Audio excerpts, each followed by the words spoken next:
Have you ever noticed that during the day you can barely convince yourself to do anything, but then suddenly, at 2 a.m., you feel like you could completely change your life?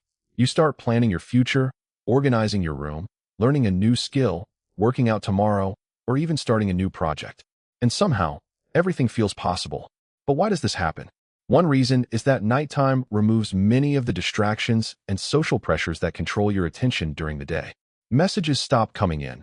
People stop asking things from you, and there are fewer decisions competing for your attention. Your brain finally gets some uninterrupted space to think. There's also something called the night owl effect. People who naturally stay awake later can experience a shift in their alertness and motivation toward the evening.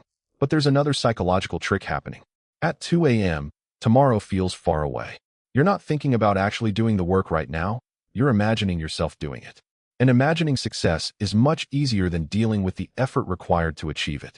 This is why you can suddenly create an entire 5-year plan at night, only to wake up the next morning and wonder what happened to that motivation. There's also a sense of freedom that comes with being awake when everyone else is asleep. It can feel like the world has temporarily disappeared, leaving you alone with your thoughts. That quiet can make ideas feel more exciting and important. So maybe your 2 a.m. motivation isn't completely fake. Your brain may simply be experiencing fewer distractions, more uninterrupted thought, and a stronger feeling of freedom. The real challenge is taking the motivation you feel at 2 a.m. and turning it into something you'll actually do at 10 a.m.